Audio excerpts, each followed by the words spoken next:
Gaurav Doshi of Morgan Stanley joins in. Rahul Mohinder does as well. Gentlemen, afternoon. Gaurav, what's your sense of what the next series may portend for the market? What kind of range do you think we may work with? So the range that we're currently looking at right now would be again the 4900 to 5300 range. I think that pretty much stays intact. We've seen the market get a lot of support near the 4900 mark.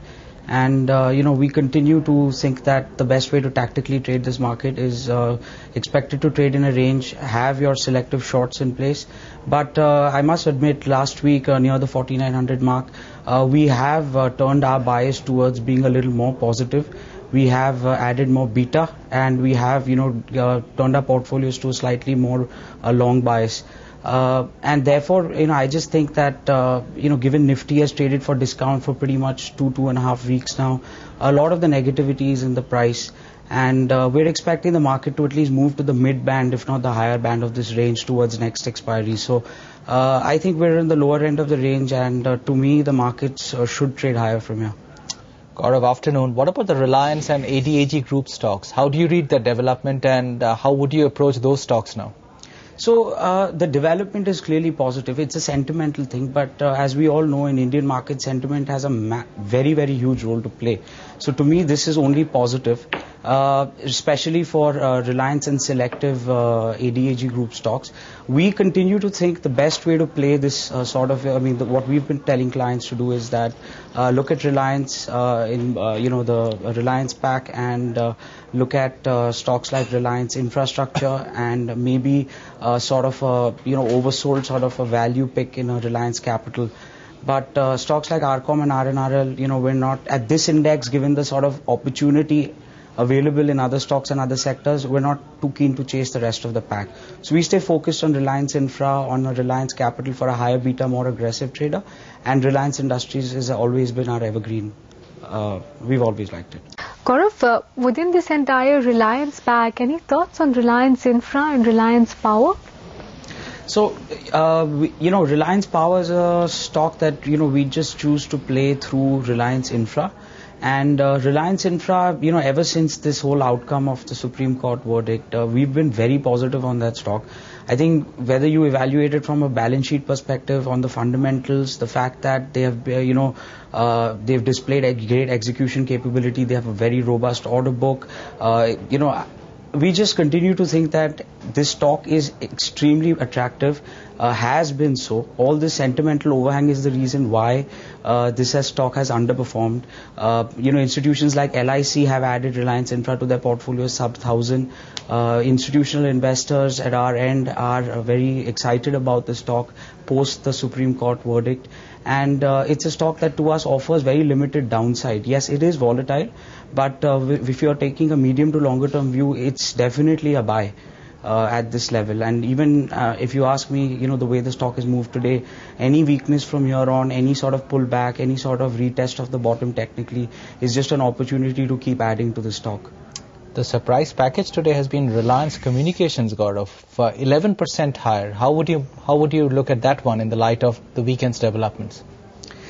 I think Arcom is clearly, obviously, participating with the, is in the whole ADAG party right now. But Arcom and telecom is something that we just are a little bit cautious on. And even though we've recently upgraded the telecom sector post the 3G auctions, I just continue to maintain my stand that given the telecom space, given the competitive pressures there, given the way Arcom's balance sheet is right now, given the potential outflow that could emerge because of the 3G, and given that we're at 4,900 on the Nifty, I just think there are far, far more attractive bets sector-wise and stock-wise. So I would choose, and we would just leave Arcom alone for the time being and focus on better sectors and better stocks right now. Let's switch. Gaurav, did you all have a coverage on Piramal Health? No, actually, unfortunately, that's a stock we didn't cover, so kind of missed that. Gaurav, any thoughts on JP Infratech, the stock which listed a couple of days back? Do you think 90 it should stabilize, or do you see much lower levels? Even though we don't really cover JP Infratech on the basis of, whatever little analysis we've done because we cover JP Associates, we think JP Infratech is a very good, unique model. Investors, as of today have got a lot of concerns, and especially the way the markets have behaved. It's not given too much conviction to, go in and aggressively invest in these real estate stroke infrastructure plays. We've seen how the real estate sector has played out, but I think JP Infratech along with JP Associates offers good value, and for long-term investors who can really weather some volatility in the near term and sit and look to, maybe reap rewards 8, 10, 12 months later, I think JP Infratech looks very attractive. So we were positive on the subsidiary as well as on the parent. Gaurav, what is your top pick from the pharma bunch? Because aside from Ranbaxy, some of the frontline guys have actually not delivered a huge performance this quarter.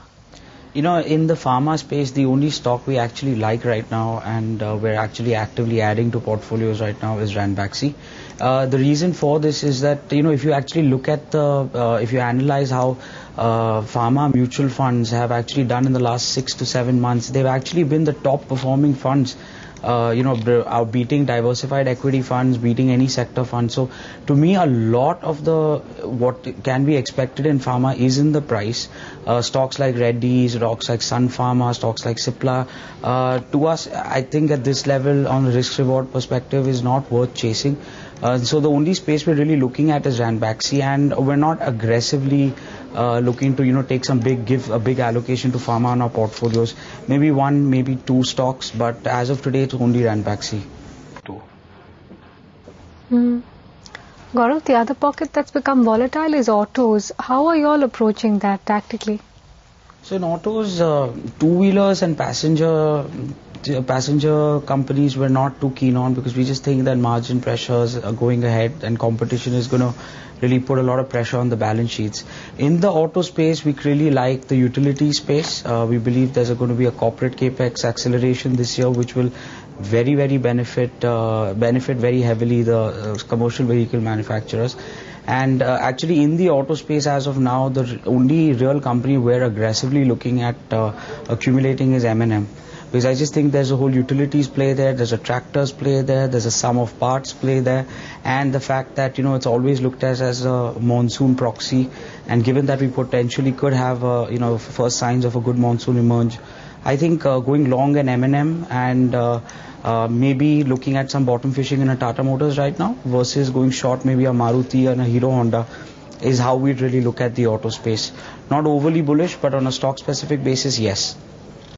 Gaurav, what are you guys doing with your mid-cap positions right now? Over there, it's become a lot more choppy.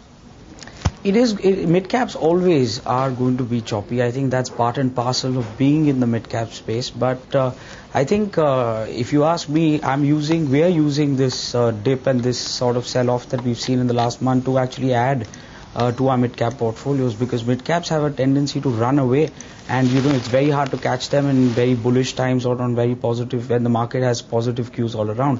So I think this is a very interesting time to be looking at mid-caps selectively. Obviously not a broad-based call, but be very stock-specific, choose companies where there's earnings growth.